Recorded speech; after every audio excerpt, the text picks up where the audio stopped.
I don't understand it. Of congestive heart failure. Short and long-term memory loss, decreased attention spans, lower reaction times, even involuntary contractions of muscles causing misalignments of spines and jaws. Breast cancer. We suddenly have breast cancer in women who have no DNA predisposition. Disrupted immune function and change in stress proteins, reproductive and fertility effects. There are dozens and dozens of studies that show beyond any doubt what this radiation is doing to our sperm. Now, if you take the cell phone out of your pocket, the sperm will recuperate within 3 to 4 months. What would not recuperate would be the damage to the DNA of the sperm. That is irreparable. The wife of the ex-governor of Indiana was diagnosed with glioblastoma. Same brain tumor Ted Kennedy had and John McCain had. Did you look at John McCain's scar? This is a cell phone brain tumor. LeBron James, one of our sports people, had a salivary gland tumor. That is another cell phone tumor. You didn't hear about it because immediately after that was discovered, he was paid by Samsung to become their spokesperson. We are seeing increases in brain tumors. We're seeing increases in Alzheimer's. We're seeing increases in all of the neurotransmitter diseases, ALS, Lou Gehrig's disease, Parkinson's. These are all disease systems that are known to be associated with low-level energy exposures. We talk about 24/7, around-the-clock exposure, wherever you are and your whole body. You never get away from it. And it seems from our studies that maybe your immune system can cope with for a time, but it will deteriorate. Then the irradiation will definitely damage cells at a deeper level, and the question is what will then happen? These are out of peer-reviewed papers, so these are not just hypochondriacs thinking that they're doing it. We're having real problems with this. This is no longer a subject for debate when you look at PubMed and the peer-reviewed literature. These effects are seen in all life forms: plants, animals, insects, microbes. So 5G is not a conversation about whether or not these biological effects exist. They clearly do. There is scientifically evidence that is so strong that you can be certain that the standards used by the SCC to manage health effects are wrong. We need to start measuring how much radiation are people being exposed to before we roll out 5G. There are 4 kinds of electromagnetic fields that we know are harmful to human health. So radio frequency radiation, magnetic fields, dirty electricity, and electric fields, okay? Our exposure, any given person, and all humans are affected by EMFs. What is our exposure in a day? It's not one cell phone. It's cell phones, it's multiple wireless networks, it's smart meters, it's cell towers. It's this sandwich, and it all adds up. The data we're going to look at are all published science, testing results, or public standards. At the bottom end of the radiation scale of what's called power density, or signal strength, is the minimum level at which cell phones will work, which was found to be 0.2 billionths of a microwatt per centimeter squared. Pine needles were found to age prematurely at 0.000027. At short-term exposures of 0.05, children aged 8 to 17 experienced headache, irritation, concentration difficulties, and behavioral problems. 0.1 is the biobiology or building biology guideline for extreme concern. 1.0 produced sperm DNA fragmentation and a decrease in sperm viability in vitro.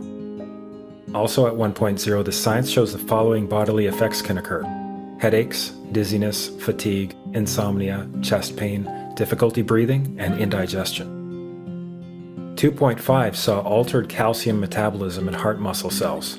4.0, changes in the hippocampus affecting brain memory and learning. And at 6.0, DNA damage in cells. So, where are smart meters on this list? Electrical Power Institute in December 2010 measured a single Itron smart meter with pulses up to 7.93 microwatts per centimeter squared. Our own testing indicated approximately 8.0 with 1 meter. These tests are at a close distance, approximately 1 foot away from the meter, but an infant's crib could be just as close on the other side of the wall where the meter or bank of meters are installed. Even though there are all these known health effects at levels far lower, Switzerland, Liechtenstein, and Luxembourg see fit to set the standard at 9.5. And China, Poland, and Russia, 10.0. This is the same level at which behavior has been altered, producing reflexes of avoidance following 30-minute exposures. A room of 12 smart meters, very common and even a conservative number in an apartment building, tested at 19.8 microwatts per centimeter squared. This is hundreds of times higher than levels which clearly indicate harmful effects. So how can utilities and governments get away with forcing these devices on everyone? This is how. In Canada and the US and several other civilized countries, the safety limit is set at 600 to 1,000 microwatts per centimeter squared. This so-called safety limit is literally tens of thousands of times higher than levels which are known to damage health, according to peer-reviewed published science.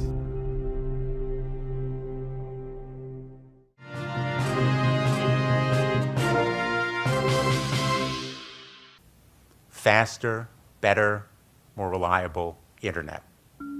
That's the promise of 5G technology, but there is also the peril.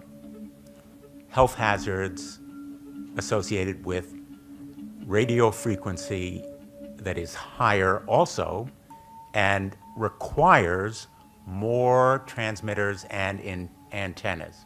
And the stark, simple fact is the health hazards are unknown and unstudied. And that is a sign of neglect and disregard on the part of the Federal Communications Commission that seems unacceptable. There have been no answers so far. The FCC basically has said everything's fine, but in order to reach a conclusion about the health and safety of this new technology, we need facts. Mr. Chairman, thank you for having this hearing. 5G, as you well know, also uses higher frequency waves that don't travel as far and will rely on a network of hundreds of thousands, potentially millions of small cell sites. And the question then is, are there any health implications, any public safety implications to those additional sites that are likely to be located close to homes, schools, workplaces, and closer to the ground? Correct? Correct, Senator. Yes. So my question for you, particularly Mr. Gillen and Mr. Perry, how much money has the industry committed to supporting additional independent research? I stress independent research. Is that independent research ongoing? Has any been completed? Where can consumers look for it? And we're talking about research on the biological effects of this new technology. Thank you, Senator. I think, thank you for your focus on the issue. Safety is paramount, and as you alluded to, we rely on the expert agencies, we rely on the findings of the FDA and others as to the requirements to keep all of us safe. There are no industry-backed studies, to my knowledge right now. Happy to visit with you as to what opportunities you think there needs to be more studies, and we're always for more science. We also rely on what the scientists tell us. So essentially, the answer to my question, how much money? Zero. I can certainly follow up with you, Senator. To my knowledge, there's no active studies being backed by industry today.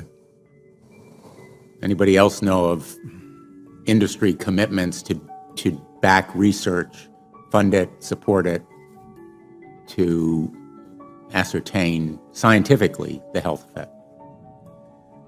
No, I'm not aware of any. So there really is no research ongoing. We're kind of flying blind here, so far as health and safety is concerned. Thank you, Mr. Chairman.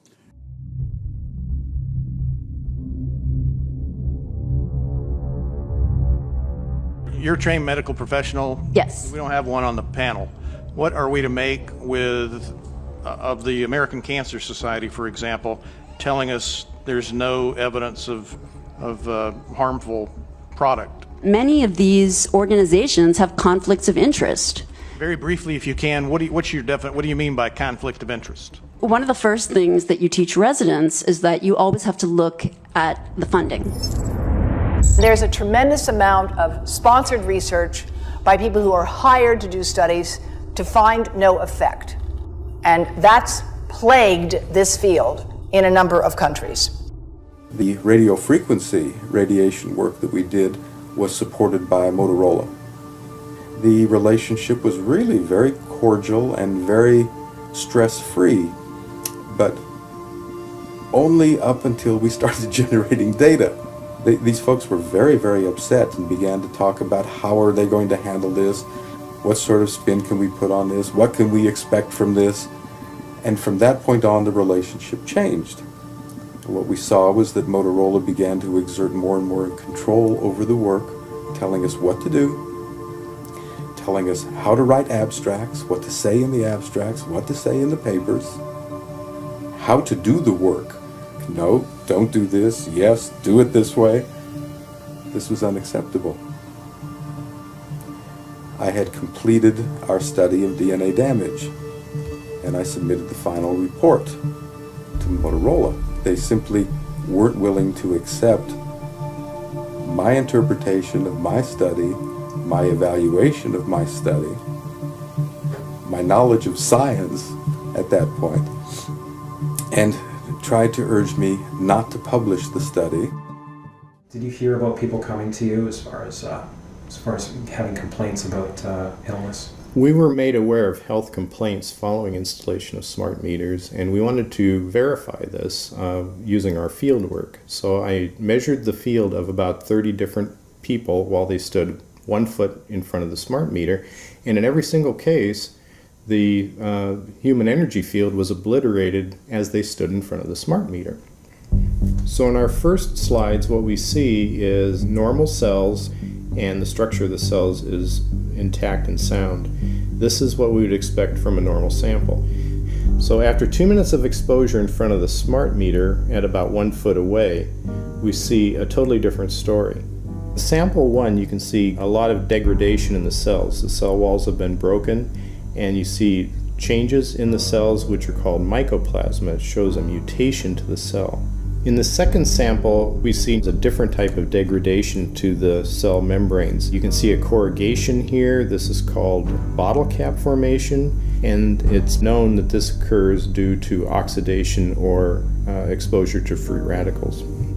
So this third subject, when we did her sample, she had to be pulled away from the meter after 45 seconds because she complained about an increasingly severe headache.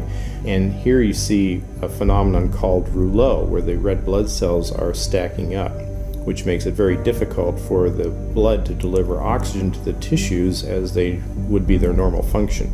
Every single one of these is a degradation. Every single one of these shows a trauma to the blood cells, and that came from something, and the only variable was the smart meter. The good news in all this is the patient and the blood can return to normal once they have been removed from the influences of these stressors.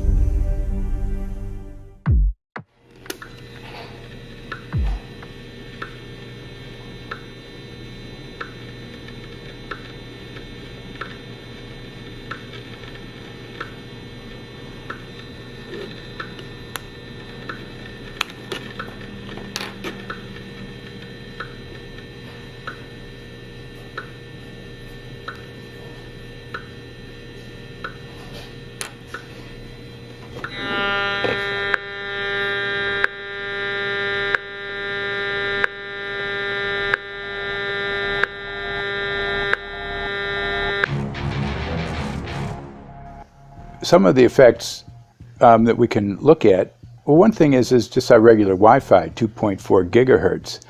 That's in the same range as microwave ovens, which are also called radar ranges, because that is radar. 2.4 gigahertz is interesting. It's not the peak absorption rate in water for microwave frequencies, but it's at a point where it allows full penetration, because if it came in at the peak, it would prevent the insides from getting warm. So that's with basic Wi-Fi. Now when we look at 5G, 60 gigahertz, This is what they call active dispersal sort of weaponry, just to keep people back. It burns the skin. It doesn't penetrate, but 60 gigahertz is the frequency of oxygen molecule absorption. Since they have electrons that they share with each other, what we breathe is actually O2, pair of oxygen. So being bombarded with 60 gigahertz could very well impair our oxygen absorption rate in our body, and thereby the whole basis of our living system. Martin Pall says,